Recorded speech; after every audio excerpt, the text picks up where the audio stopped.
Once you've launched a new affiliate website, you need to configure the different back-end settings. Now these settings will primarily be configured one time, and then you'll make changes to them as time goes on if necessary. So we're going to work a little backwards from essentially the bottom up. Within commissions, the first thing that must happen is you as the affiliate must enter your PayPal commission information. This allows you to actually receive your commission payments through PayPal Mass Pay, which is processed by the fulfillment center, or essentially whoever's doing the printing for the affiliate.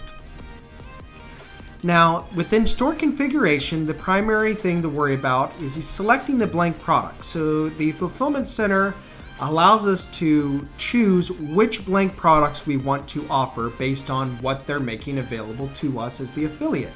So again, if we don't want to offer every product, whether it be customizable on our website or something that we're going to create as a retail product and then want to offer, we can essentially start slimming down the different products we want to offer. Within the designer settings, we can override how the designer actually looks on our site. So if we wanted to start with the advanced options open or not, we can simply do that by making different selections throughout these different settings. So it's a very powerful ability to essentially override these designer settings, and your designer on the site is one of the most powerful on the market.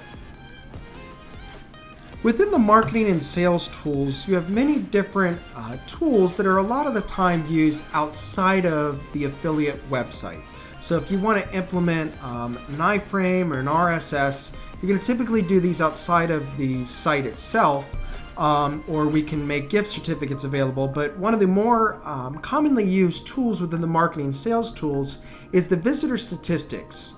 The visitor statistics acts a lot like a light Google Analytics. So if you haven't configured Google Analytics, you can simply use visitor statistics and learn a lot about the consumers and what they're doing on your site, what pages they're visiting, what the bounce rate is, and so forth. And hopefully you can learn from that information, make different configurations, and again lead to more conversions instead of just simple visitors to the site.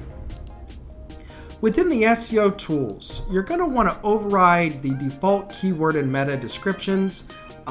Here you can just make it very simple, and then they will be the default meta description and keywords used across all your website pages, and then you can override each page. Within the geolocation, this is where we can essentially add all of our local SEO information so that we essentially have our epicenter entered, and then again we know what we're trying to target. And along with SEO, you must think about Google. We have Google Analytics that we can add. Conversion tracking is actually Google AdWords. So if you're using paid SEO, you can keep track of your conversions. And the same thing with kind of Facebook pixels. You can not only see where your lead generation is coming from, but again, that conversion rate and how you can learn from it and improve upon it. Domain settings. Within the domain settings, this is where we're going to add a custom domain. You're going to add it here, click add, click save. Once you've added it and then you've updated the DNS records for your within your domain registrar, so if you buy it through GoDaddy or someone like that, you're going to need to override the A name and C name so that it actually points to our servers. And then once you've added the website, you're going to have the ability to add a free SSL certificate over here and make it even the primary domain name. Lastly, we have price settings. The price settings is where we're going to create our commission markup, whether it be a percentage or fixed amount.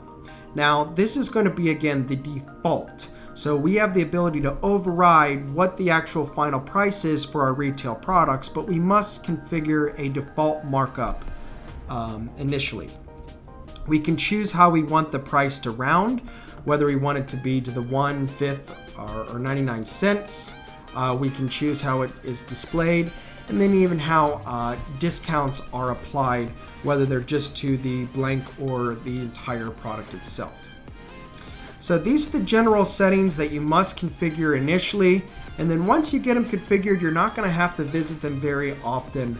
Most of the time you're in the back-end settings, you're going to be configuring either pre-decorated products or adding store designs that you can then use to create a decorated product, or your consumer can choose to select the design and then add it to a product and so forth. Hopefully you find this video helpful. Thank you.